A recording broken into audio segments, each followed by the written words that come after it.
مساء الخير أو صباح الخير حسب الوقت اللي تشاهدوني بيه حبايبي. أرحب بكم أجمل ترحيب. أقدم لكم اليوم قراءة عن علاقة شريكك بالطرف الثالث. اللي يدخل لهذه القراءة أو اللي العلاقات اللي إلها تضمها هذه القراءة هي العلاقات الثلاثية والرباعية، أو أنت يعني العلاقات الثلاثية والرباعية للمتزوجين وكذلك للمنفصلين. كل إنسان يحب شخص عنده طرف ثالث. أعتقد مفهوم القراءة راح نشوف الإنسان اللي في ذهنك، طبعا الضمرة على الإنسان اللي في ذهنك. نشوف هذا الإنسان طبيعة علاقته مع الشخص الثالث، طبيعة المشاعر بيناتهم، طبيعة العقلانية والواقعية اللي بيناتهم. أنتم من البداية متحمسين، لكنه أطلب من عندكم أنه تسترخون وتجلسون بمكان هادئ وتفكرون بأي موضوع هادئ. مو بالضرورة أنه يعني تفكر بالمشاكل اللي بينك وبين هذا الإنسان، لا، فكر بأمور حلوة، فكر بالمواضيع اللي كانت بيناتكم حلوة وجميلة في بداية العلاقة قبل دخول الطرف الثالث. والطرف الثالث هذا يا أحبابي لا هو موضوع مثلا مرض أو وفرة فلوس وأنتم محتاجين فلوس، لأنه ممكن في بعض الأحيان في بعض القراءات الطرف الثالث أو التأخير يكون بالزواج أو الارتباط بسبب قلة المادة. لا، مو هذا اللي أقصده. أقصد أنه أنت مرتبط عاطفيا، مرتبط رسميا بشخص تعرف كل الزين أنه هذا عنده طرف ثالث، بغض النظر عن أنت العلاقة الأولى العلاقة الثانية. أنت اللي تشاهدني كلامي راح يكون موجه إليك، والقراءة أو خلينا نقول الضمرة راح تكون على الطرف طرفك أنت، حبيبك أو شريكك. وعندنا حجرين، مجموعتين راح تكون، راح نشوف بيها مثل ما قلت لكم من الناحية العقلانية. نشوف شنو الوعود اللي واحد واعد الثاني. قد تكون العلاقة هذه اللي انت تشك بيها بالحبيب هي مجرد نزوة. فخلونا هسه نبدي نسمي بسم الله.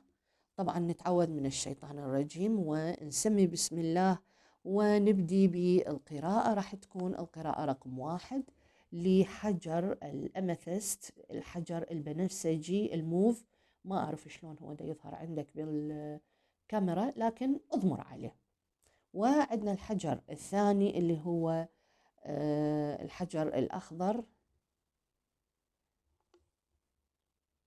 هذا هو صراحة يا أما الرينبو فلورايت أو الجرين فلورايت، بس أنا ما أعتقد هذا رينبو، أعتقد هو الجرين. على كل هذا الحجر الأخضر. وطبعا الأحرف اللي راح تظهر لكم حبايبي بالنسبة للبث المباشر تبع امبارح اللي دا يشوفه حاليا فيديو، حاولت أن أنزل الأحرف لكنه ما ضبط وياي، لأنه هو لايف. اللايف تنزيله على اليوتيوب مختلف تماما. هاي أولا. ثانيا أحب أقول لكم اللي تحب تعمل قراءة وبأسعار زهيدة تتصل بي على الواتساب حتى أعلمها الوسيلة اللي ممكن أنه تبعث لي بيها سعر القراءة. ماشي. واللي يحب يعمل قراءة خاصة على الواتساب موجود رقم الواتساب أسفل هاي الشاشة في صندوق الوصف. خلونا هسه نركز حاليا. أتمنى أنه تفكرون بالشخص اللي في ذهنك، يعني أنت اللي تشاهدني فكر به. وإذا تعرف الطرف الثالث أيضا خلي صورته أمامك. ماشي حبايبي؟ يلا راح نبدي هسه بحجر الأميثست اللي هو الموف، ونبعد الطاقة رقم 2 اللي هي حجر الجرين، ونسمي بسم الله ونشوف.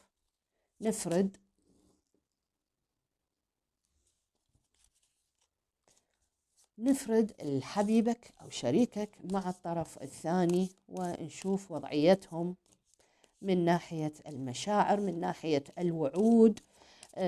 هل هم مثلا حاليا أكو خصام بيناتهم؟ هل هم محبين ودا يفكر إنه يبتعد عنك؟ خلونا نشوف.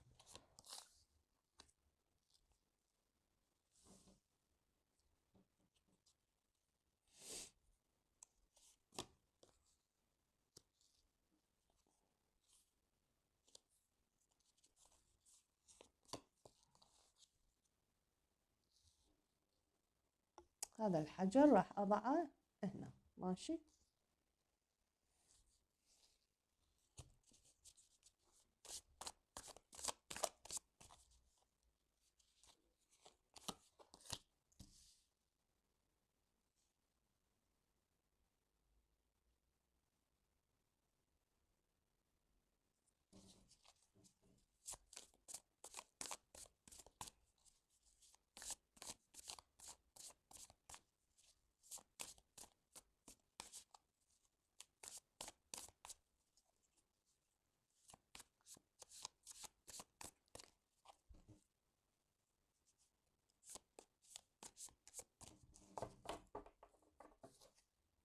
طبعا هاي القراءات حبايبي هي قراءات عامة، ممكن تكون مو إلك القراءة.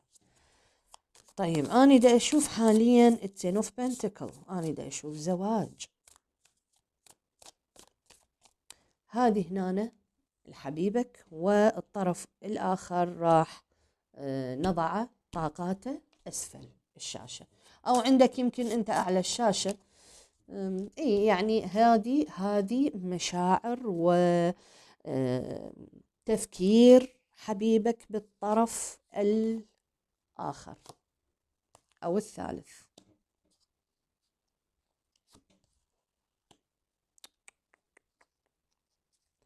والله شو أقول لك يا عزيزي،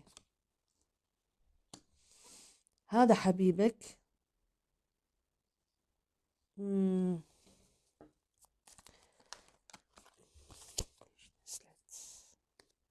أقول لك شغلة يمكن أنت ما مفكر بيها.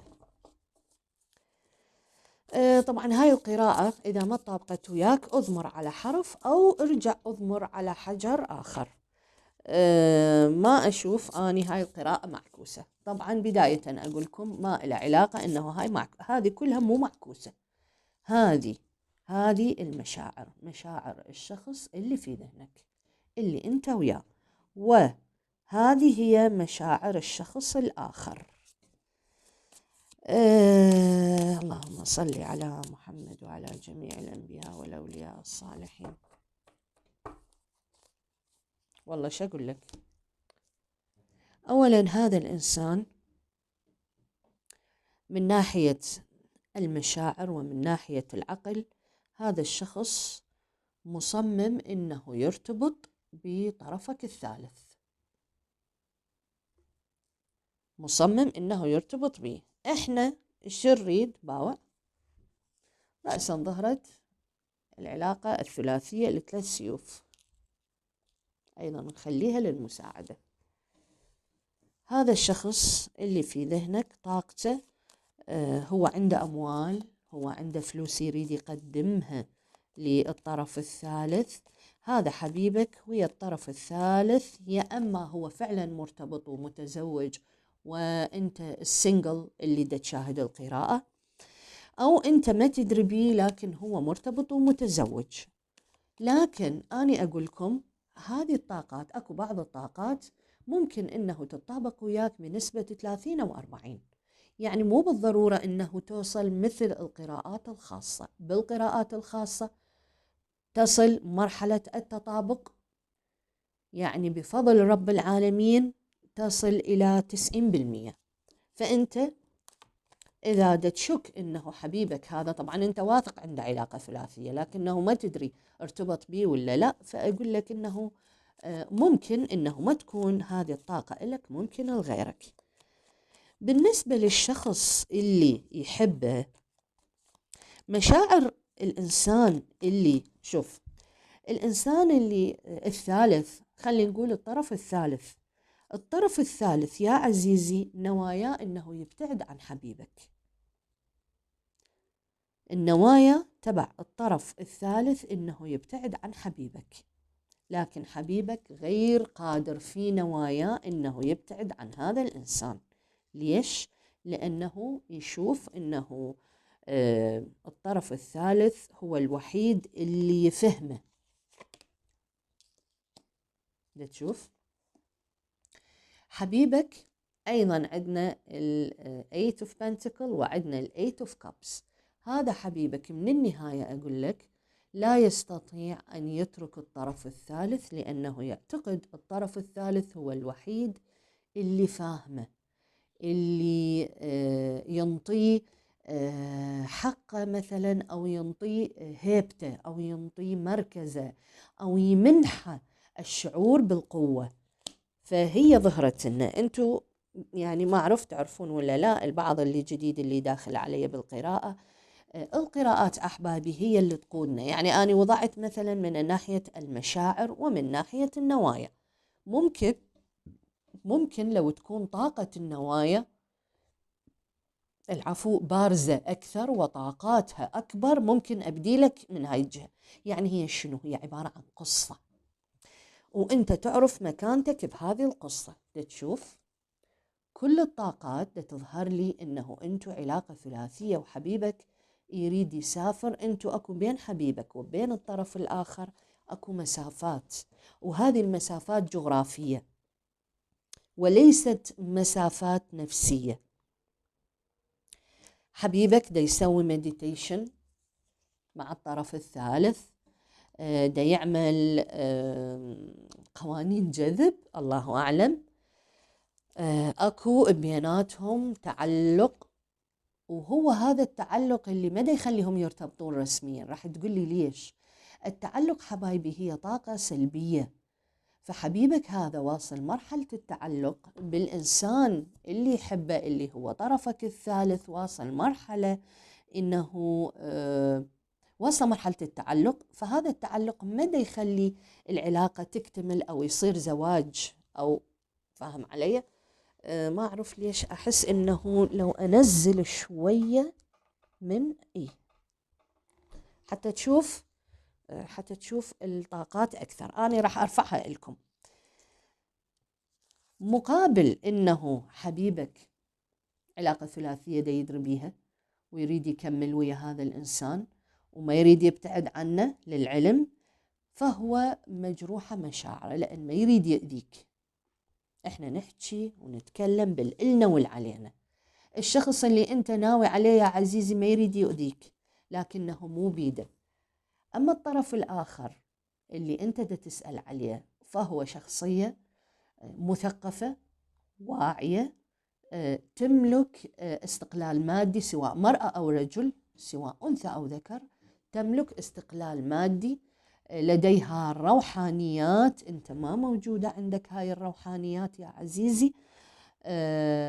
مو أقول لك أنتوا بأماكن، كل واحد في مكان. من ناحية الواقع والقلب والمشاعر يا عزيزي، هذا اللي وياك اللي معاك قلبه دا يتقطع، هذا دا يصيح من الألم.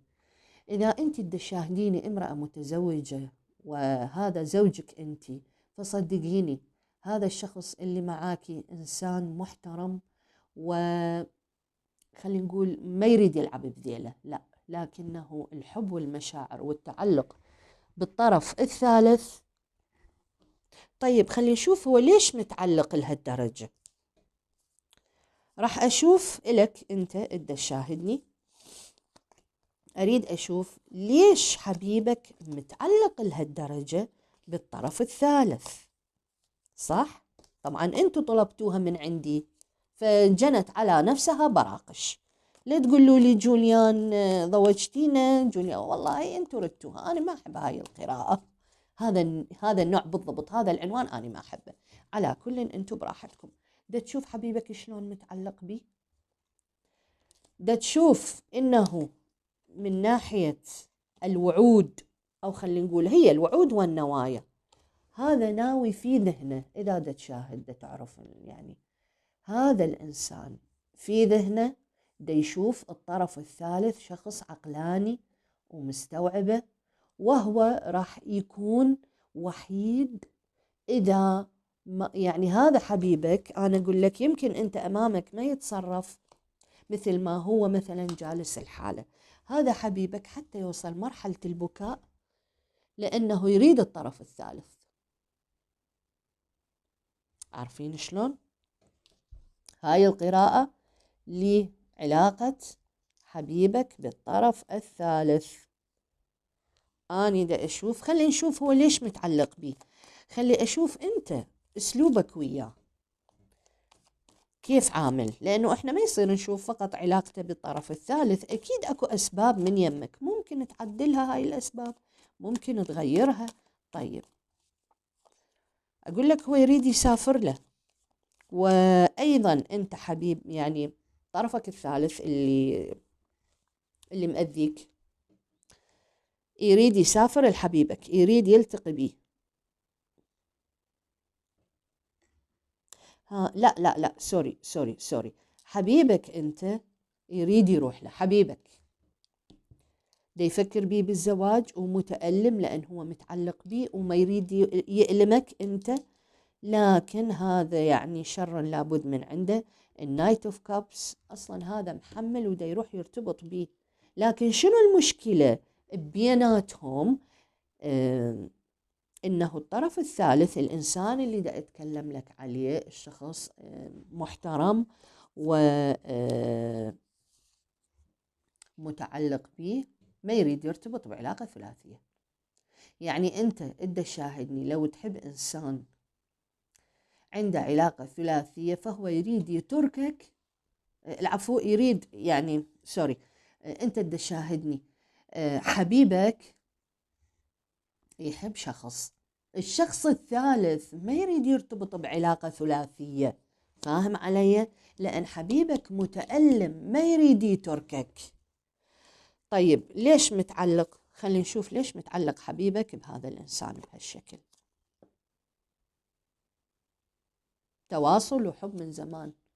أقول لك شغلة، هذه العلاقة أنت اللي داخل إلها، هذا الشخص ما تعرف على الطرف الثالث أثناء علاقته وياك، لا، هذا يعرفه من زمان، وهذا اللي أكد لي إنه ممكن تكون هاي العلاقة أنت السنجل بيها، لأنه الطرف الثالث أنا دا أشوفه ما يريد يقعد، يعني ما يريد يعيش بعلاقة ثلاثية، لكن هو أكو تواصل بينه. هذه العلاقة مو علاقة يعني مو علاقة لناس متعودين على قيام علاقات. يعني أنت مثلا تقول والله أني حبيت لي إنسان وهذا الإنسان دائما يحب يكون له علاقات، أقول لك لا، هذه العلاقة ما تنطبق، هاي القراءة ما تنطبق على شخص يحب العلاقات، لا. أنت اللي دا شاهدني أنت إجيت بعد الشخص اللي خايف أنت من عنده، يعني ذولا اللي أنت دا تفكر بيهم وعلاقتهم كيف عاملة، هذولا معرفة قديمة، أنت اللي إجيت بعد أن ارتبطوا وتركوا ورجع الحب القديم. أنا دا أشوف هاي القراءة حب قديم، لكن مع هذا ممكن الطرف الثالث أيضا مرتبط، لأنه مدى يريد يرجع لحبيبك، هذا تارك لحبيبك، لكن حبيبك مشلب بيه بالعراقي، حبيبك أنت اللي دا شاهدني هو اللي دا يحاول يتواصل، دا تشوف هذا الطرف الثالث دا يرحل أو دا يسافر، أو قد يكون أنت شريكك أو حبيبك يحب إنسان ناوي يسافر، فهذا مسافر، أنت ليش خايف؟ أنت خايف تدري من حبيبك. عزيزي حاول أنه تفهم حبيبك أو شريكك أو زوجك هذا هو اللي دا يطارد الطرف الثالث. بشهادة أكو أحد عطس عندي بالبيت بشهادة هذا حبيبك ما يقدر يستغني عن الطرف الثالث، بقى هو متزوج بي أو ما متزوج بي الله أعلم، متزوج بالسر ما متزوج بالسر أيضا الله أعلم، لكن الطرف الثالث إنسان محترم، إنسان ما أقدر أقول لك خطافة رجالة، يعني لو أنت أنثى ودا تقولين هذه الإنسانة سرقة زوجي، لا عزيزتي، أو سرقة حبيبتي، سرقة حبيبي، لا، يعني هذا الإنسان اللي أنت عايشة وياه أو اللي أنت حابته، هذا الإنسان هو اللي مدى يقدر يستغنى عن الطرف الثالث. شوفي نايت اوف كابس، أيضا نايت اوف كابس، شوفي طاقته، ايت اوف كابس، كلها حب وتعلق وغرام. الEight of Pentacles اللي هي طبعا قمة الاحترام، وممكن يكون الطرف الثالث روحاني بالمناسبة، روحاني جدا، وأكو بيناتهم تواصل جدا عالي. وممكن إنه أنت عايشة ويا إنسان، إذا أنت كنتي زوجة عايشة ويا إنسان يحب أنثى، الأنثى هذه في مكان آخر لكن هو يتواصل وياها، وذكرت لك ذكرت لك إنه دا يسوي وياها مديتيشن، دا يسوي قوانين جذب، دا يحير شي يسوي، لكن بنفس الوقت هو في داخله متدمر، ما يريد يتركك. أنت تشاهدني سواء أنثى أو ذكر، بغض النظر عن يعني القصة اللي دا نذكرها إحنا، فهذا الإنسان اللي عندك ما يريد يتركك، بس شو يسوي؟ مشاعره مو وياك، فالأفضل إلك أن تتركه. الطرف الآخر الكوين اوف بنتكل، الطرف الثالث مو سهل، الطرف الثالث مو سحار، بالمناسبة هذا مو سحر، هذا مو سحر، هذا الإنسان ويا الطرف الثالث مو سحار، لكنه التواصل وعلم الطاقة، ذولا يشتغلون طاقة، وهو متوحد. الشخص الثالث متوحد وفكر طويلا في سبيل إنه يترك حبيبك، وفعلا هو ترك حبيبك، لكن أنا أقول لك حبيبك دا يتواصل وياه ويريد يرجع له. بالنسبة للأبراج، عندنا تقريبا كل الأبراج النارية والهوائية والمائية، كل الأبراج موجودة عندنا، فأنت ما إلك علاقة بالأبراج، إلك علاقة بالقصة. طيب أنا شنو أريد؟ أكو شغلة أريد أعرف وياك، يعني أنت اللي دا تشاهدني طبيعتك، ليش هذا الإنسان دا يلجأ للطرف الثالث ودا يفكر؟ بالمناسبة دا يفكر إنه يعني دقيقة بس لحظات، دا يفكر إنه يرتبط بي يا عزيزي.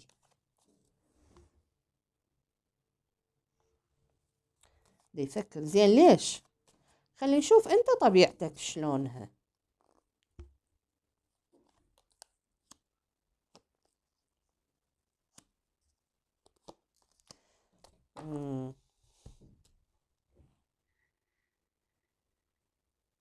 أنت مرتبط، أعتقد هاي علاقة رباعية، ومرتبط، أنت مرتبط، والظاهر داخل أنت للأغلب مو للكل، داخل أنت وأنت مرتبط وتريد تشوف الطرف الثالث، فدا أقول لك الطرف الثالث أيضا أكو تواصل بيناتهم، مدى ترهم يا عزيزي. أنت عندك التاور، أنت هو الشخص اللي أنت عايش وياه، هو سبب هاي المشكلة. يعني ممكن أقولكم 70% من اللي داخلين لهاي القراءة أنت مرتبط بشخص كانت له علاقة سابقة مع إنسان وظهر له مرة ثانية، والله أعلم.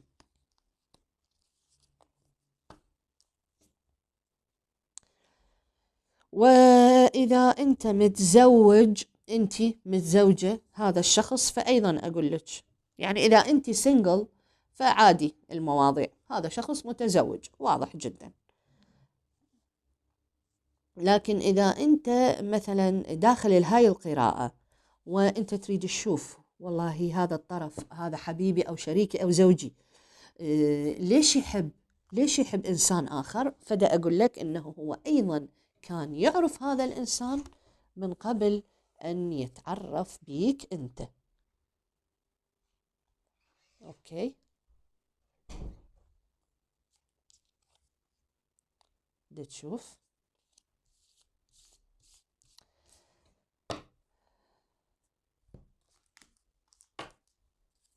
ماشي حبايبي. هسه خلي أشوف يعني الحالة اللي بيناتهم مثلا أيضا من خلال الملائكة شنو وضعهم. الملائكة دا تطلب من زوجك، لأنه هذه الزوجك أو الشريكك، الملائكة دا تطلب من عنده إنه يكون صريح وياك.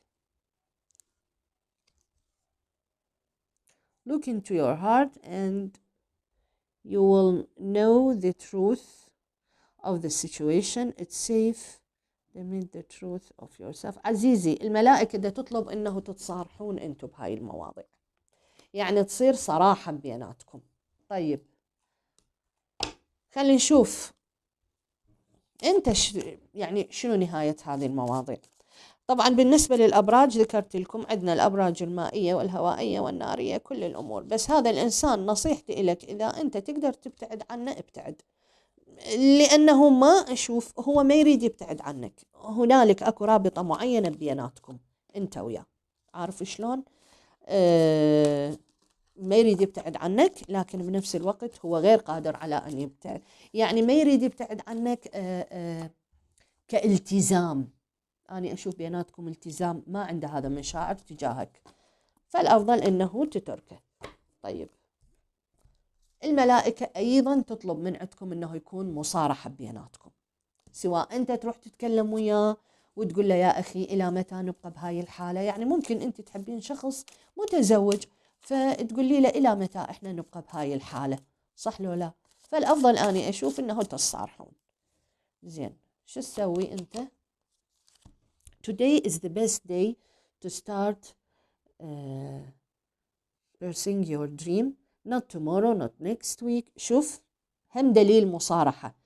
اليوم هو اليوم، يعني يقول لك يوم جديد، ممكن انه انت تبدي بداية جديدة. لا تحاول تأخر هاي الامور، فلتر حياتك اللي تريده من اللي ما تريده، ماكو داعي ترتبط بإنسان. focus your thoughts and intuition. شوف انت عندك احساس، يعني انه هذا الانسان يمكن انت ما لازم عليه فد يعني دليل، لكنه انت عندك احساس انه هذا الانسان عنده علاقة اخرى، فيقول لك خليك حسب احساسك وفكر بنفسك on your way، وخليك ماشي بطريق حياتك، لانه هذا الانتظار ممكن انه ما يجيب لك نتيجة وتضيع حياتك يعني مختصر مفيد انه اذا تقدر ابتعد عن هذا الانسان. واني اسفة لهذه القراءة يعني، لانه ما راح تشجعكم يعني، او يمكن ما تطلعكم مرتاحين من القراءة، لكن ببعض الاحيان كان يعني العرب دائما يقول لك الكوي هو افضل طريقة لشفاء الجروح. ماشي حبايبي، اشكركم لاصحاب حجر الأميثست. كانت هاي القراءة لعلاقة حبيبك ونوايا مع الطرف الثالث. هسه نركز حبايبي على هذا الحجر ونبدي قراءتنا. نسمي بسم الله حبايبي ونبدي نشوف حبيبك أو شريكك، أو خلي نقول الكراش أيضا ممكن تنفع. هاي القراءة أيضا ممكن تنفع للكراش.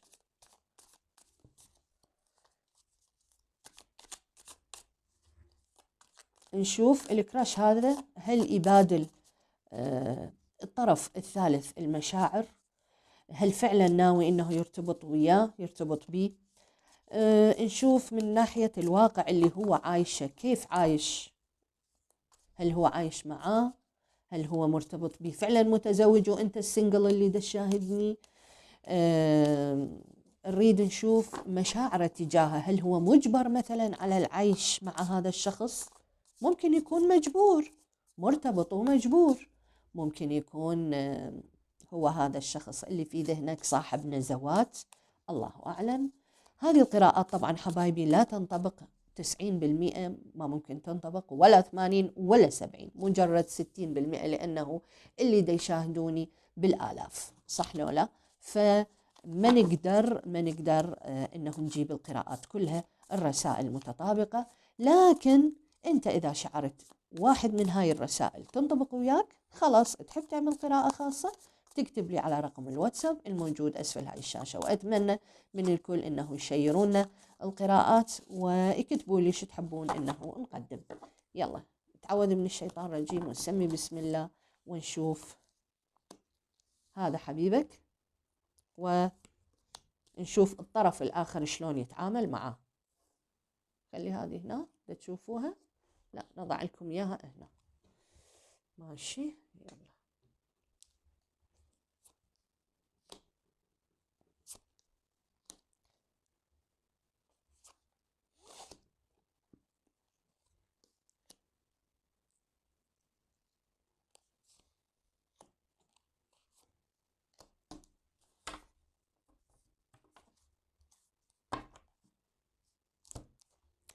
سموا بسم الله.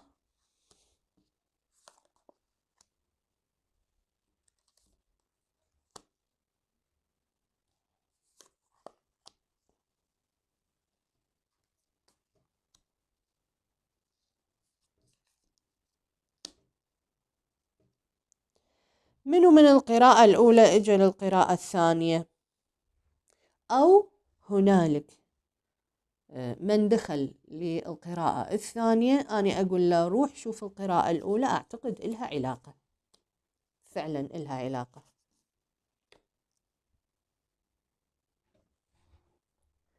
طيب خلي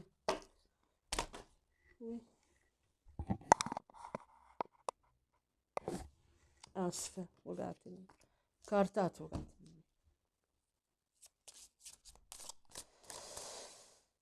نشوف هاي النصيحة، طبعا هاي النصيحة إلك وإله، مو بس إله واحدة.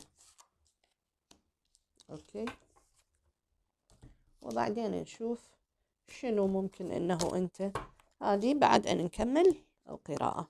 أوكي، بس أضعها حتى يعني تشاهدوها. طيب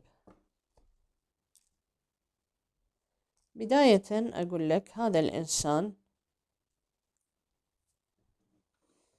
عنده يريد يسوي بداية جديدة مع الشخص اللي في ذهنك، يريد يبدي وياه بداية جديدة.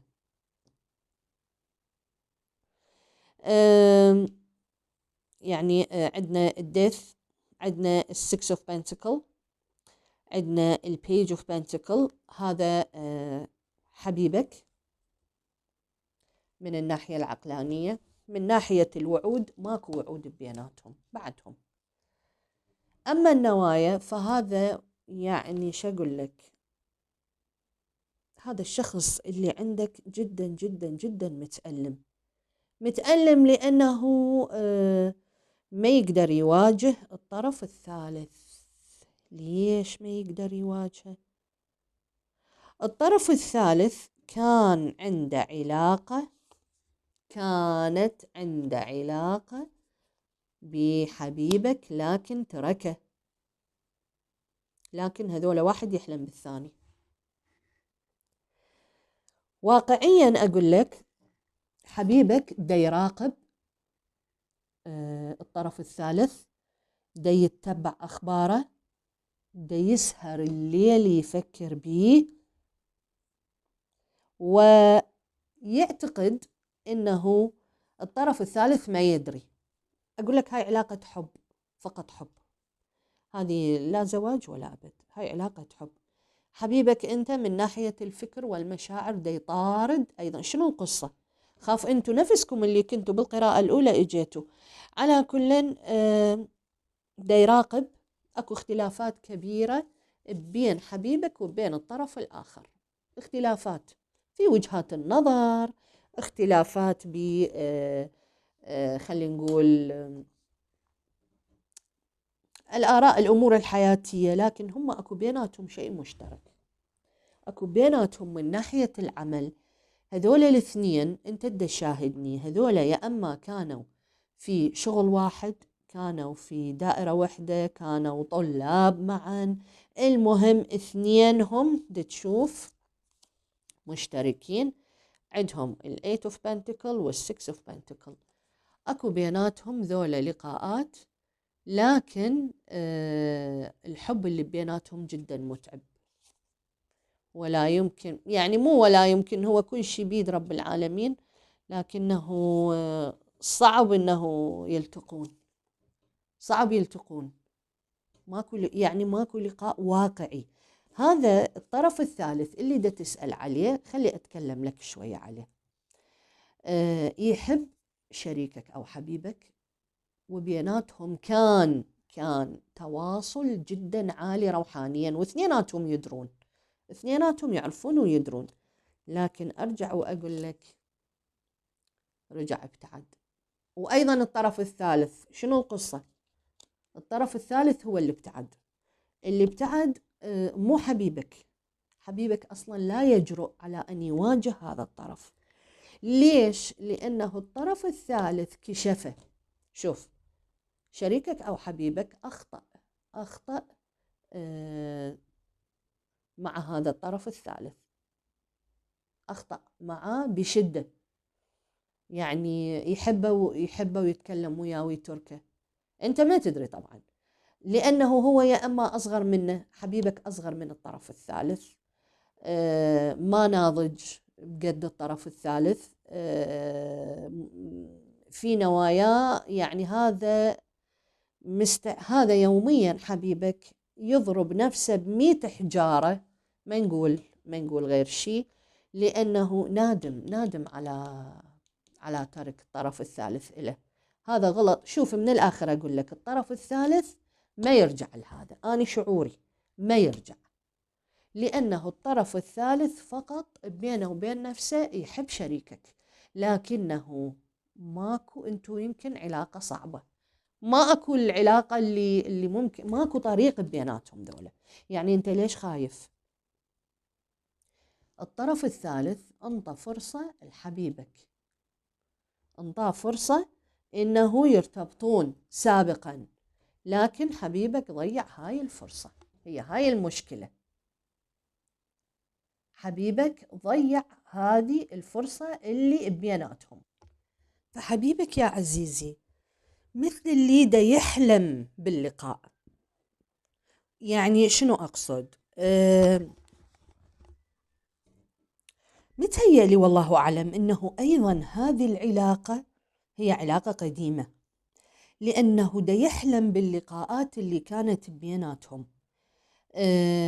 اللقاءات ما كانت لقاءات عاطفية جدا، لا، وكأنما هم موجودين بنفس المكان، هم أهل، معرفة سابقة، ممكن يكونون يعني طلاب في مكان واحد. المهم أكو لقاءات، أقرباء، كانوا يعني أقرباء، فعادي هنالك علاقات، لأنه هذه قراءة يعني علاقة حبيبك بالطرف الثالث روحانية. ما أشوف أني مثل اللي شلون، يعني ما أعرف أشو هي القراءتين، أقول لكم اللي فات لهاي القراءة خليه يرجع القراءة الأولى. وكأنما هذول علاقة قديمة وسابقة، وحبيبك اللي وياك هو أصغر من الطرف الثالث، ودا يفكر باللقاءات اللي بيناتهم، لكن اللقاءات ما كانت لقاءات عاطفية، مجرد إنه هذه اللقاءات هي مثل ما قلت لك، وكأنما في العمل، في مجال يعني الأقرباء والأهل، هذه الأمور.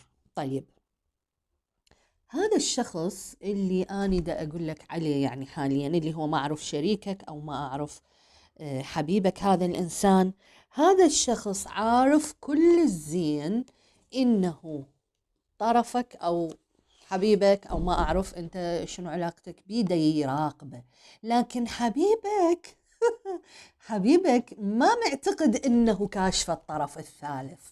فهمتني؟ ليش؟ لأنه هو معتقد إنه دا يراقبه بالخفاء، لكنه فاهمة. شوف، هي من الصفات اللي مخلية الشخص اللي في ذهنك ما يقدر يترك الطرف الثالث، إنه يعرف كل الزين الطرف الثالث فاهمه، وكل ما يعني وعنده أمل. أيضا هذا الإنسان عنده أمل. هي أنا ما دا أشوف أكو لقاء فعلي دا يصير بيناتهم، لكن هذه مشاعر الشخص اللي في ذهنك، عنده أمل إنه يرجع ويا هذا الإنسان، جالس ودا يفكر ودا يريد يرجع، لكن أيضا أقول لك بينه وبين نفسه اثنينهم، شوف اثنينهم هذولا عارفين إنه ما أكو نهاية لعلاقتهم. ليش أقول لك قد تكون أنت يعني هذه تكون علاقة رباعية أو علاقة صعبة، بس هم أرجع وأقول لك أكو تشابه بيناتهم بالعمل، بالنجاحات. فقد يكونون اثنيناتهم من يعني دراسة واحدة، دائرة واحدة. الدائرة أقصد بها يعني مكان العمل، إحنا بالعراقي نقول دائرة، مكان العمل، الشغل. أكو تشابه كبير بيناتهم، روحانياتهم متشابهة، أفكارهم متشابهة، والاثنين يسعون، حبيبك يسعى إلى أن يرتبط بهذا الإنسان أو مجرد يشوفه. أنا حتى فكرة ارتباط ما موجودة هنا للأمانة يعني، لكنه حب موجود. لكن الطرف الثالث فقط يعني شايفين شخص يفكر بيه، أحلم بيه ويحلم بيه، أتابعه على الفيسبوك، أتابعه على الإنستا، أتابعه شايفين على مواقع التواصل الاجتماعي، لكن ما دا أشوف أكو علاقة بين حبيبك وبين الطرف الآخر. أنت خايف لا يتركك، لا ما يتركك. تعرف ليش؟ لأنه أصلا الطرف الآخر ما يفكر نهائيا بالارتباط بحبيبك هذا. صح أكو حب بيناتهم، أكو ذكريات، أكو ألم، أكو تواصل، لكن الطرف الثالث بطل يتواصل ويا حبيبك، بطل وابتعد عنه. وهذا اللي مفهمه إله إنه خلاص علاقتنا ممكن العلاقة بيناتهم أصبحت هسه حاليا مجرد أصدقاء، وهذا بناء على الطرف الثالث، مو بناء على طرفك أنت، طلب طرفك يعني شريكك خلينا نقول ما راح وذكر للطرف الثالث إنه والله خلينا أصدقاء وما أعرف إيش. لا، الطرف الثالث هو اللي طلب، لأن شريكك غير قادر على أن يواجهه. شريكك مثل اللي قال إيه أوكي خلاص مدام حبيبي يعني. دقيقة خلي أوضح لك الصورة، وهي موجودة بس أريد أوضحها. الإنسان اللي أنت دا تسأل عليه، اللي في ذهنك اللي أنت تحبه، خان عهود للطرف الثالث، تعب الطرف الثالث، ما كان بقدر المسؤولية تجاه الطرف الثالث، لكن بقت مشاعره معاه. فالطرف الثالث يأس من عنده. أنا أقول لك الطرف الثالث يأس منه ومتخيل يعني، وعارف كل الزين، الطرف الثالث عارف كل الزين إنه يعني حبيبك دا يراقبه، بس هو عامل حاله إنه ما له علاقة به ومبتعد عنه، لكن مجرد يفكر به كحب. الطرف الثالث يحب حبيبك، لكن هل هنالك شغلة واقعية يعني شغلة حقيقية رسمية راح تصير بيناتهم؟ لا، وكأنما فات الأوان على هذا الموضوع. باوع داي دريم، مجرد بيناتهم أكو هو يتذكره، يعني حبيبك أو زوجك يتذكر الطرف الثالث والطرف الثالث يتذكر، فأكو تواصل فقط، ما أشوف غير شيء. You will more easily hear and receive our message if you daydreams regularly. Relax and open your mind to receive without directing your thoughts. شوف، ما أكو علاقة مباشرة يعني. أنت ليش داخل هاي القراءة؟ بس أنت شنو؟ أنت عايش ويا هذا الإنسان لكن تحس مشاعره مو وياك. هي هاي المشكلة. Yes, as if you were watching a movie. هاي النصيحة إلكم أنتو، هاي النصيحة إلكم أنا أريدها، بس هي ظهرت لي مو نصيحة، ظهرت لي وكأنما شرح يكمل هاي القراءة، لأنه أنت دا تسأل عن إنسان أنت حتى يمكن ما مواجه. شوف، معلوماتك عن اللي دا أشعر بيه إنه معلوماتك أصلا عن الطرف الثالث قليلة جدا. يعني أنت تعرف، أنت لو أنثى خلينا نقول أنت تعرفين أنه زوجك يحب إنسانة، لكن هل هو يلتقي بيها؟ هل هو ما يلتقي بيها؟ أنت أمامك هذا الإنسان ما لازم عليه دليل. أنت مثلا جالسة طول الوقت بالبيت تشوفين هذا الشخص معاكي، لكن من يطلع هو يتصل بالطرف الثالث، لكن أنت ما لازمة دليل. هي هاي المشكلة. فأنت جالسة بين الإي بين الله، لكنه أنت واثقة أنه يحب إنسانة. فأنا أقول لك فعلا هو يحب إنسانة أخرى، لكن الإنسانة الأخرى وكأنما علاقة نت، علاقة سوشيال ميديا، مجرد واحد يحلم بالثاني. لكن أنا أقول لك الشخص اللي معاكي قد يكون عنده حالة نفسية، قد يكون عنده كوابيس وانتي شاعرة انه عنده كوابيس، عنده مرض بالقلب ممكن نتيجة الآلام النفسية من وراء هاي العلاقة، لكنه انت تشاهدني لا تخاف من هاي العلاقة كواقع. ما أشوف، لكن مجرد هو حب وتواصل. واطمئن انه الطرف الثالث كان سابقا يتواصل، لكن هسه خلص قلبه من حبيبك وشريكك. المشكلة والغلط بشريكك. عرفت شلون؟ زين شو تسوي بهالاثناء؟ انت مثل اللي يعني تقول اني ادري مثلا زوجي او حبيبي ما عنده علاقة بالطرف الثالث، لكن خل اتأكد اشوف جوليان شو تقول. انتوا اذا مرتبطين ومتزوجين فاقول لك يعني شريكك هذا ما مبطل تفكير ويبعث،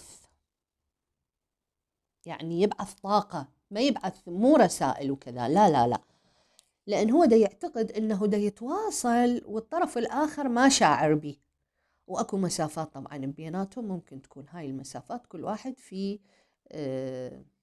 مكان، يعني عارفين شلون؟ يعني كل واحد في بلد، لكن هو عينه عليه. اي ما انكر، الله اعلم بالمستقبل شي يصير. طيب انت شو تسوي بهاي الحالة؟ يعني شنو شو تسوي مثلا؟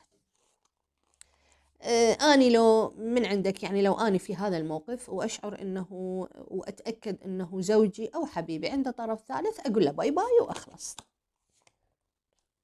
don't try to control things. نفس الشيء. شو اذا شوفت شلون هنا جلوس، اكو جلوس هادئ، يعني هنا شخص جالس وهادئ وكذا، فايش تسوي؟ don't try to control things. it will take you further away from your honor wisdom. اي عزيزي لا تتكهن، زين؟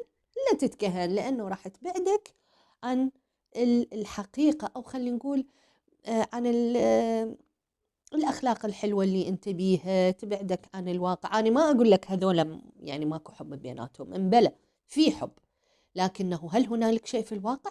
لا، ماكو شيء.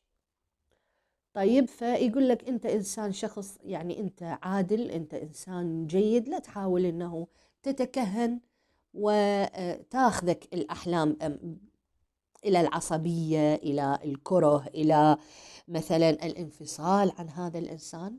لا، أنا دا أقول لك أني لو بمكانك أني أنفصل، يعني أني ما أستحمل هيك حالة على أساس أني أجلس ويا إنسان يحب غيري.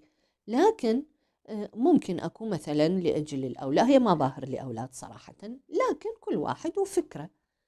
calm down and listen to your heart. Your subconscious is always working towards your best interests. عزيزي ابقى على هدوءك. عقلك الواعي، فكرك، مشاعرك، خليها بنفس الرتم اللي انت بيه، نفس شو يسموه الرتم اللي هو الإيقاع، نفس الإيقاع اللي انت عايش بيه. أنا ويا هذا الإنسان وخلاص، ما أعرف بعد انت شنو اللي يعني تسوي. هذه إلك والله، حتى لا تضوجون يا حبايبي من هاي القراءة، طلبتوها مني، يعني أنا أدري اللي تطلبها مني تتوقع أنه إيه والله هذا الإنسان يحبني أكثر من الطرف الثالث، لكن الواقع لا، الواقع مو بهالشكل. ف يعني ارتئيت أنه أخلي لكم الدريم كاردز، تحقيق الأحلام، أو هي الأحلام يعني. فيقول لك don't try to control، لا تظل أنت دائما تتكهن وتحاول أنه تدير الأمور وتقول أني راح أقول له كذا حتى هو يعمل كذا. لا لا لا، اترك الأمور مثل ما هي. تريد أنت تستمر وياه، هذا الإنسان ما أشوف أكو عنده علاقة واقعية كواقع، يعني وجها لوجه مع الطرف الثالث ماكو، لكن هو يحبه، هذه العلاقة اللي بيناتهم. هل راح يرجع لك لو أنت مفترق؟ مثلا خلينا نجيب مثال، هذه القراءة 2 واحد يحب الثاني وأنت زعلت من عنده، وأنت تعرف أنه عنده علاقة لكن ما عنده علاقة بالطرف الثالث وجها لوجه، هل راح يرجع لك؟ لا، ما يرجع لك، أنت لازم تحكي وياه. أما إذا أنتم مرتبطين ومتزوجين، أنت إلد الشاهدني مرتبط بإنسان بهالشكل، فهو ما يعوفك، يعني بمعنى إنه لو تتركه بالنسبة إله يعني ما يهمه، راح يبقى يفكر بهذا الحب، هو عايش بهذا الحب. وطبعا هاي القراءات مو للكل، للبعض. ماشي حبايبي؟ كانت هاي القراءة لعلاقة حبيبك أو شريكك مع الطرف الثالث. أتمنى أنه يعني ما تضايقتوا من عندها، بس أنا عملتها مرة قبل 1.5 شهر تقريبا، وفي كثير من البنات طلبوها مني. على كل، اللي يحب يشترك بالقناة من اللي ما مشتركين ودي يشاهد القناة وعجبته القراءة، يسعدني أنه يشترك ويانا ويفعل الجرس على كلمة الكل حتى توصل كل الفيديوهات الجديدة أو البث المباشر. لو عندنا بثوث إن شاء الله راح تصير عندنا بثوث. وبالنسبة للي يحب يعمل قراءات خاصة، أنا أوجدت يعني طريقة للبنات اللي بالعراق أو مو بس بالعراق، يعني في كل الأماكن، طريقة شوية تخليك تدفع سعر أقل. عارفين شلون؟ اللي يحب يعرف شنو هذه الطريقة يتصل بي على رقم الواتساب. ما شكرت من أصحاب الحجر الأخضر، الجرين فلورايت أو الرينبو فلورايت. أشكركم حبايبي، وأحب أنه أنوه أنه الحياة ما تنتهي عند إنسان، عند شخص، الحياة مستمرة. أرفع طاقتي الإيجابية، أعمل تمارين مديتيشن، هذا اللي أنا أسميه السحر الحلال، الطاقة وقوانين الجذب. وموجودة هي عندنا حتى بالأديان يعني السماوية والأديان الأرضية، موجود مواضيع الطاقة أو التلميح إلى أن هنالك مواضيع طاقة. فهذه لا هي يعني تخلف، ولا هي سحر ولا دجل، لأنه يعني إحنا نتكلم بالترددات الكهرومغناطيسية اللي هي صادرة من الدماغ وتصدر وموجودة بالكون، والكون يحتفظ بها، والكون كله عبارة عن وسط من الترددات المغناطيسية والكهرومغناطيسية. طبعا الكهرومغناطيسية تكون تأثيرها أطول، لمدة أطول وأكبر. إلى أن أشوفكم مرة ثانية حبايبي، تقبلوا تحياتي، لا تبخلون علي باللايكات والتشير، وإلى أن أشوفكم أتمنى لكم أطيب وأسعد الأوقات. كانت معكم جوليان، باحثة نفسية وأول قارئة تاروت عراقية. أهلا وسهلا بالجميع.